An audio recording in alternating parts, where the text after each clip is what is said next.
السلام علیکم ملګرو. پاکستان افغانستان کرکټ مینوال لپاره مهم معلومات درته شریک کوم.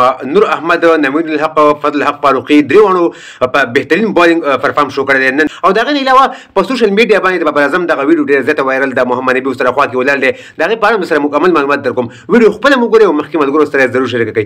راځو ملګرو، د هر څه نه مخکې انټرنیشنل کرکټ لیګ چې کوم دی په هغې کې فضل الحق فاروقي چې کوم ټیم کې بهترین پرفارمنس شو کړی دی. هغې ټیم میچ هم ګټلی دی. په 4 اوورو کې فضل الحق فاروقي 15 سکور ورکړی دي او 3 مهمې وکټې د خپل ټیم لپاره اخیستې دي. بهترین بالینګ یې پیش کړی دی فضل الحق فاروقي. راځو د ساوث افریقا کرکټ لیګ طرف ته چې نوید الحق او فضل الحق او نور احمد پکې بهترین بالینګ کړی دی. نوید الحق په یو اوور کړی دی، 6 سکور ورکړی دي، یو وکټ یې اخیستی. نور احمد چې نن بیا حدونه کړي دي، بهترین بالینګ یې کړی دی 3.2 اوورو کې. مطلب داسې وایي چې په 20 بالونو باندې 11 سکور ورکړي دي او 15 مهمې وکټې، 15 غټې وکټې د خپل ټیم لپاره اخیستې دي. او د دې ټیم دغه میچ هم ګټلی دی، 208 سکور یې کړي وو. مخالف ټیم چې کوم دی د نور احمد په بالینګ په وجه باندې په 3 سکور باندې اوټ شو. نو دغه د نور احمد، نوید الحق او فضل الحق فاروقي پرفارم چې تاسو مشرک کو، ځکه چې بهترین پرفارمنس شو کړی دی په دغه لیګونو کې. راځو د بابر اعظم او د محمد نبي دغه تصویر تاسو ښکاري. دغه ویډیو ډېر زیاته وایرل ده. بابر اعظم په BPL لیګ کې، په بنگلادیش پریمیر لیګ کې دغه وکټ کیپر سره، مخالف ټیم وکټ کیپر سره بابر اعظم په دغه ټیم کې بیټینګ دی. محمد نبي سره په سټرایک باندې ولاړ دی. بابر اعظم د وکټ کیپر سره چې د څه باس راغلی، په څه خبره باندې څه خبرې وکټ کیپر کړی دي، څه بابر اعظم کړی دي. زما مطلب په دې خبره کې دا دی چې موږ تاسو ویو د افغانستان کې لري، د افغانستان پاکستان کې لري، د افغانستان لوبغاړی دی، د پاکستان لوبغاړی دی، نفرتونه خورو. که موږ تاسو وګورو نو بابر اعظم او محمد نبي چې دی په یو ټیم کې دي.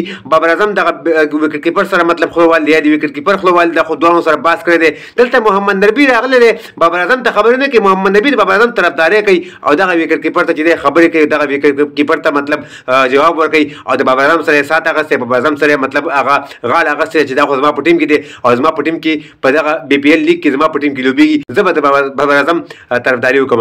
نو که موږ تاسو وګورو په سوشل میډیا باندې د پښتنو په منځ کې، د لر او بر پښتنو په منځ کې څومره نفرتونه په سوشل میډیا باندې خواره دي. که دلته زه تاسو ته یم چې محمد نبي ویلی چې زه خو بابر اعظم د ما ټیم کې دی او ما سره مطلب په سټرایک باندې ما سره په بیټینګ کې ولاړ دی، زه مړه خپل کار دی کوي چې وکټ کیپر سره څه کوي هغه دې سره کوي، زه نه ورځم.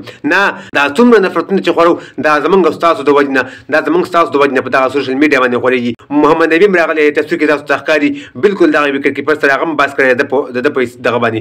بابر اعظم او د محمد نبي په تصویر کې په دغه ویډیو وایرل کېدو کې مطلب دا چې دغه خلک چې څومره هم دي، که پاکستان لوبغاړي دي که افغانستان لوبغاړي دي، په خپلو کې سره یو شان دي. دغه نفرتونه مه خوروئ دی او د هغه سره ورځېدلې او وکټ کیپر ته دواړه یو ځای شوي دي. مطلب هغه سره چې دی هغه څومره باس یا مباحثه هغه یې ورسره کړې ده.